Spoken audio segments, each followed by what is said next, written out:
Hello everybody, welcome to the Ocho, to all of our friends in person and joining us on the live.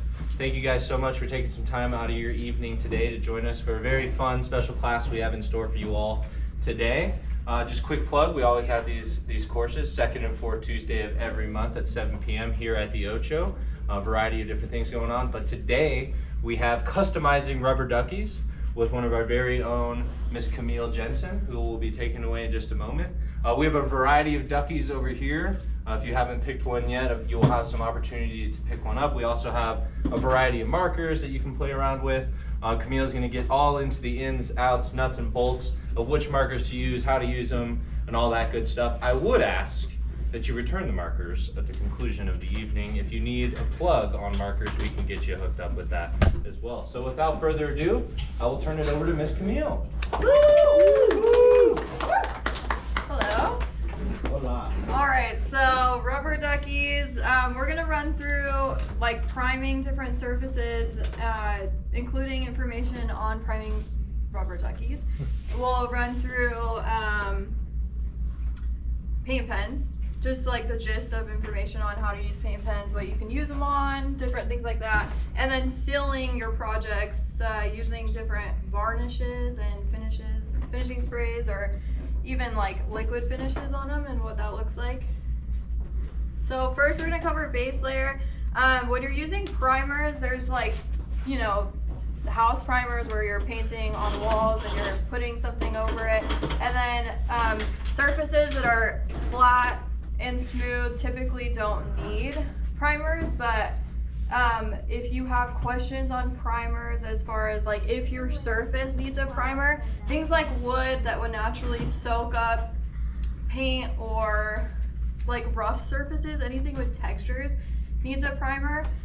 For girls it's probably easier to comprehend just because makeup, priming, use less product. If you have a smooth surface to put makeup over. Same thing happens with any type of surface, like artistically or even like interiorly, if that's a word. And no, it's a word. But basically it just helps your product, your paint, go over a lot smoother and go further when you prime. It gets rid of texture, essentially.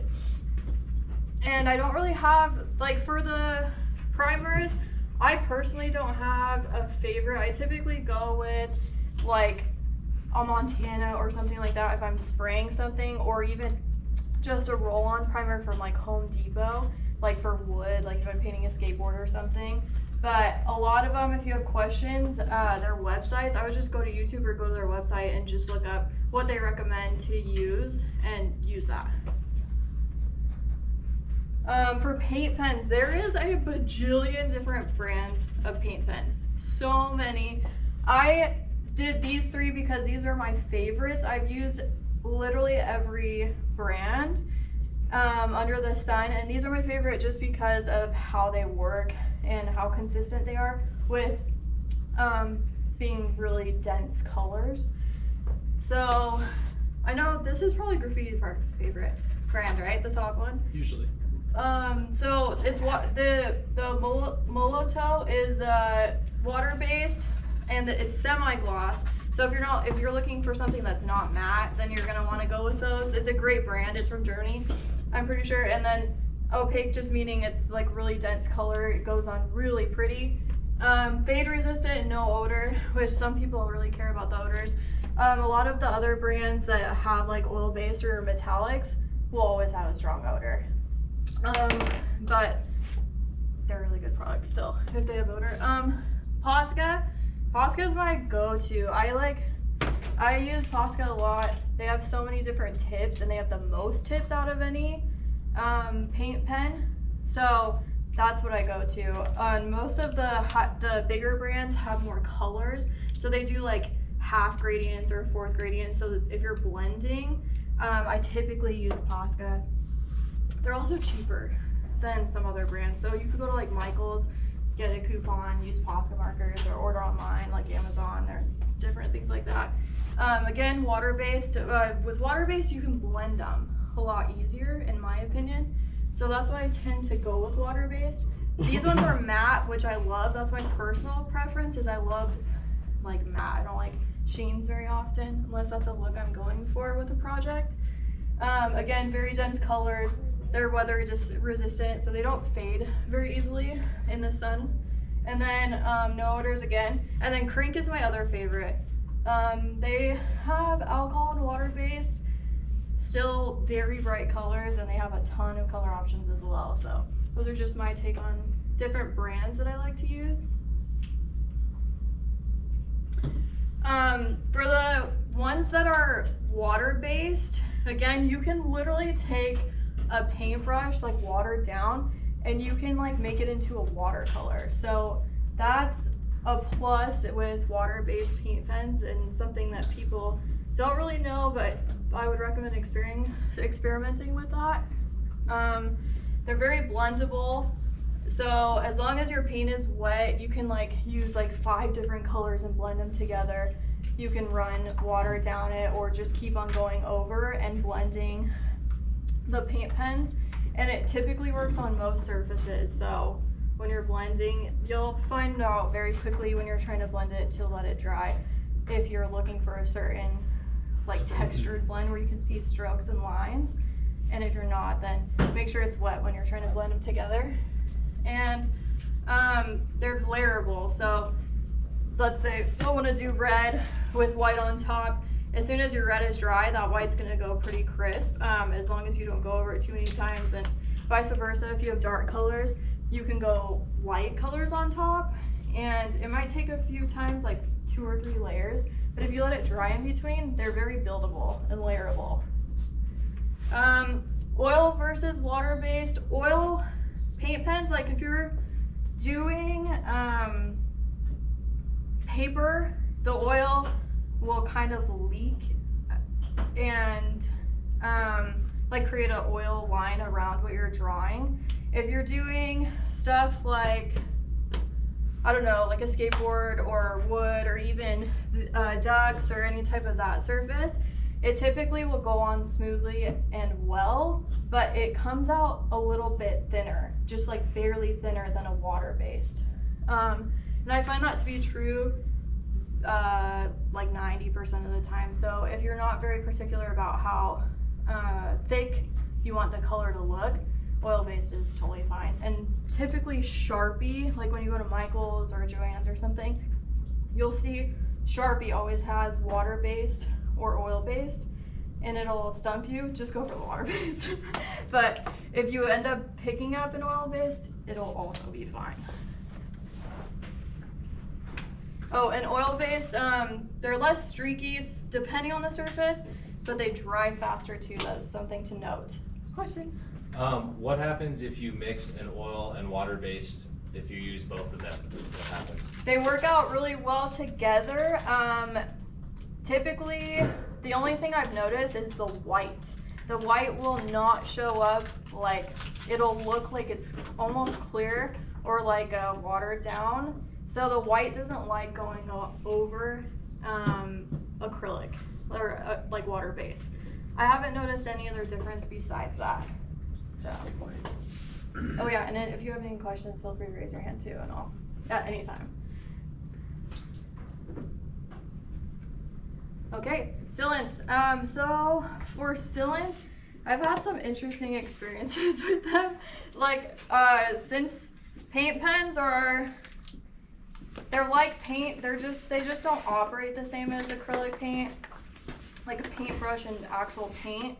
So you have to be careful about, for some of us who are heavy-handed with sprays, you have to be careful because it'll make it run.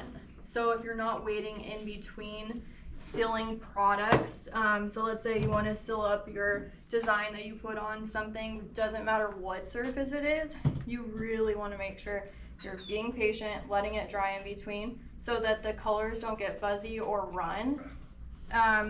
I've used liquid epoxy on paint markers, and that's where I found that out, is if it stays wet for a long time, it runs everywhere. It becomes really muddy. So I don't use any epoxy with paint markers at all, just sprays. And They have directions on the back that's super helpful as far as like how far to hold it and like as far as distance goes, and then you can lightly touch it to see if it's dry, and you'll know when you're ready for a second or third layer.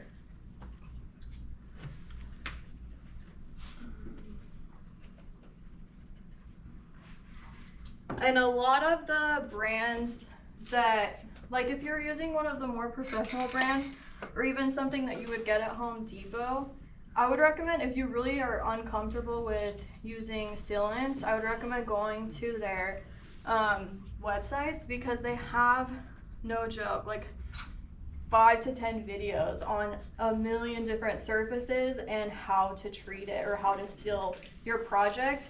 If you are still uncomfortable, do a test run. So get something, a different surface, or even if you have the same material that you're drawing on, try it on something else before you do it on your final project. That way you don't ruin it and get frustrated.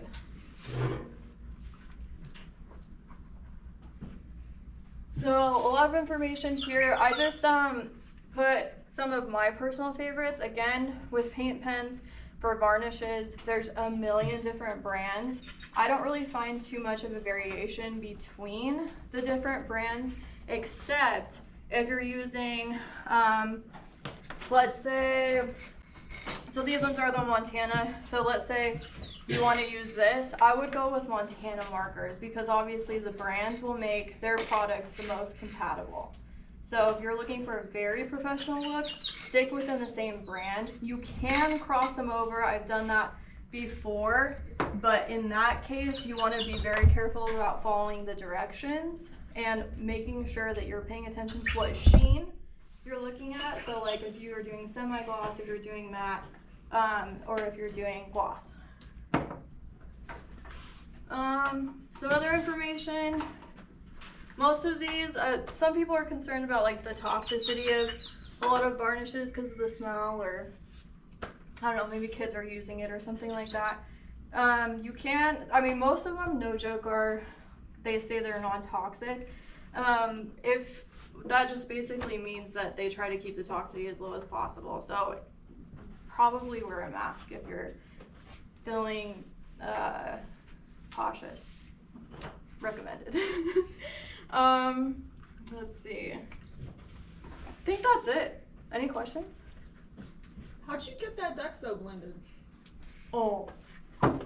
This. Oh. I was practicing. I was experimenting. So, the Graffiti Park loves the 94 cans that you'll see in the back, those white cans.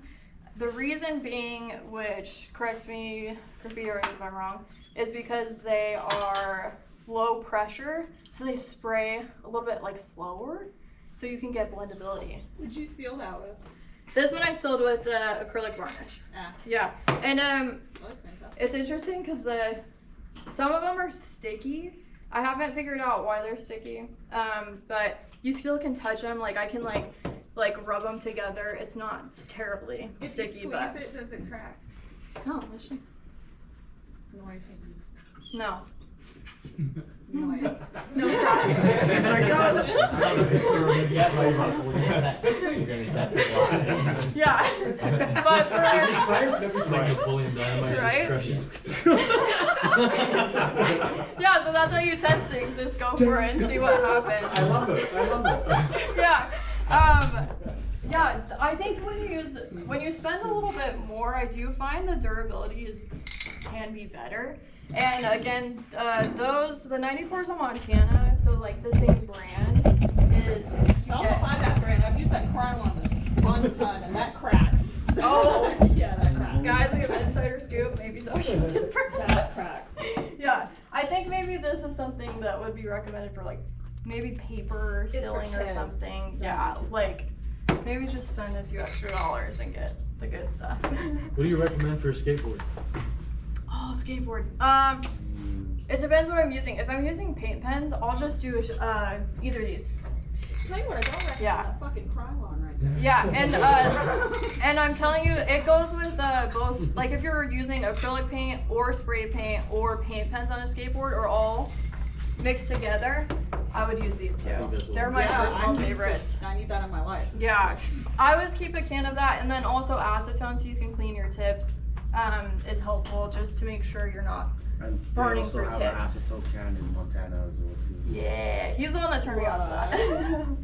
Yeah, so they have the acetone one Just too. like, so you don't have to like always a can. You gotta turn it upside down, clean it. You can just and then it clears it all out. Exactly, Well- yeah. So the Montana, he's saying the Montana acetone is good. I agree. It's a great product. We didn't really go over the bombers. I love these. These are also a version of paint pens, kind of like they're the little squeezables. They're so fun. They have the off-brand ones too, like at Michael's and stuff. Kids, I recommend having kids use these dabbers. This happens. Anyways, it's a little soft top. It'll take me a second to get that off, so I'm just not gonna do it now. But they have these little dabbers and like longer, skinnier ones. I highly recommend having kids, or if you're looking to, I was gonna say do illegal things, but it's not. Don't use these. If you're looking to experiment with art projects, these are so fun. And they're refillable, so you can like refill them with not just this brand, but all kinds of acrylic brands. I think that's it. What was your first project that you did with all of these? With the I use these a lot in the hallway here at Graffiti Park. Yeah, so I was cheating. I used these because I had gotten the whole pack and wanted to see how they worked, and I had used the cheaper ones before. Like they're kind of like window markers, you know, the window dabbers. These obviously are a different paint, but that was the first time I really did a project with these. Is here. So I wanted to ask, like, you know, when you did that project, did you have to change the dabber out a lot because it's on, like, did it eat up the cotton? No. What? No, yeah, which I was surprised because, and that only happens with Crink. I've used the ones that are at Blix, like the different brands, and even the empty bottles with refillables Right. had that issue. And I ended up having to replace it quite a few times at one of the elementary schools that I did with Graffiti Park. I used the dabbers, and it's a really fun way to do doodles, like doodle art, like Mr. Doodle or Pretty Done, the local artist here. Yeah, yeah, He uses, I don't know if he uses Crink, but he uses that. If you're doodling, these are so fun. First projects with paint pens were custom shoes, because it's easier to do canvas shoes like Vans or Converse. With paint pens, it cuts down the time significantly to use paint pens instead of using hand brushing. So probably shoes would be something, and then I do a lot of detailing on skateboards with this just because for me it's cheating. I'm cutting down a lot of time by not using paintbrushes and using paint pens. Paint pens go on top of spray paint really well, and they go on top of acrylic paint dried really well. So they're my favorite. And then for murals, if I can cut corners, because I'm not as fine-tuned with a lot of the clean lines that a lot of these guys do, if I can, I'll use a paint pen, just because it's super fast for me personally, and it's so clean. It doesn't matter if it's a textured wall or a flat wall, it's still the same. Have you found like a glossy pen? I know you said you don't like gloss. But have you found a glossy paint pen that you like? That like actually works? Because I haven't found one. That actually works. Just the semi-gloss one for but I don't know how to pronounce it, the Molotov, the ones that the Graffiti Park uses. That's the best one. As far as high gloss, no. For metallics, the Deco color that you'll find at like Hobby Lobby or Michael's is awesome. Really? Yes. I mean, like, it's like 24 karat pretty, and it still goes on all surfaces, like skateboards, canvases, paper. So you see how, like, to answer your question, they have like, you ever heard of high flow? Mm-mm. So it's the same thing, like it's a refillable acrylic ink like that, but it's high gloss. And if you can put it it into the blank dabbers, that what she was saying, and it runs real well. And you could also use it with a paintbrush too, and it's very clean. It's like I found a ton of great matte pens, but I've never found a good gloss pen. No, you would just have to make it. It's called High Flow. You just have to make So, it. for In that those light. that didn't hear, In he's that light. recommending High Flow for gloss. High gloss, yeah. High gloss. The only thing I've ever found for another high gloss is Crink for these little bottles is high gloss, and when you do use it, it's dope because you can do like a matte background, like black on black or something, Yeah. and it looks so good. But besides that, I haven't found a high gloss, so that's useful information for sure. Yeah. Any horror stories of trying to customize something? Oh yeah, the epoxy. Oh my gosh, I did. It was like a 9x5 canvas commission piece that took me like a week, and it was a mimic of the Monopoly type artist. I spent so long doing. I did the like graffiti style spray paint in the background, put the paint pens on top, and then I was like, oh, I'm going high gloss with this. It's gonna look like a gallery piece. Put the epoxy on it, and it mudded within like a minute. So, not only did it mud it like separated into like How long a did you let webby it sit thing. for? So I let it dry totally and redrew the entire piece. Can I also say like No, Mod before you Podge, that apply it. thing's gonna do that to you too. Like I just wanna say that to But humans. Like, how long did you fuck let it that sit spray. for before you applied the clear coat? Oh, probably like 6 hours. If Oh, that. that's too little. Oh, see, we have no more information, guys. So maybe let your paint pens cure for At Okay. least 24 hours. day? At 24 least hours? That's minimum 24 hours. 24. And the same thing, like even Same if thing you with were to acrylic switch it, paint. because you're switching between like different bases and different brands. So it's like you have that gloss that's not fully dried. So when you have two different, it's a chemical reaction based off of that. So you just let it sit for like a day and a half, 2 days at the most, just to be secured. And like And almost then you could- especially on wood too. Yeah. Because And, wood bubbles up. and like, then you oh don't my gotta God. worry about the epoxy or whatever clear coat after. any Okay. brand. Yeah. If you do this and then high gloss, you think it'll cure for 24 hours, and then you can do epoxy. Or again? just be safe and do it 2 days, just to give a full. I kind of don't seal anything before 2 days. Yeah. Because Just- I've had a Okay. horror story like that too. Yeah. Oh, yeah. So you just want the chemicals to basically dry out. That's all it is. You put it in this then. Okay, that's good to know. So, just to go over what they said again, 24 hours to 48 hours maybe before you put any type of epoxy on these, because then there probably won't be a reaction. Which is, plan for that when you do your commission pieces. That timeline. A dry time. Yeah. Any more questions? Well, thank you so much, Kamile. We're gonna get started prepping some ducks. Join us for the next class.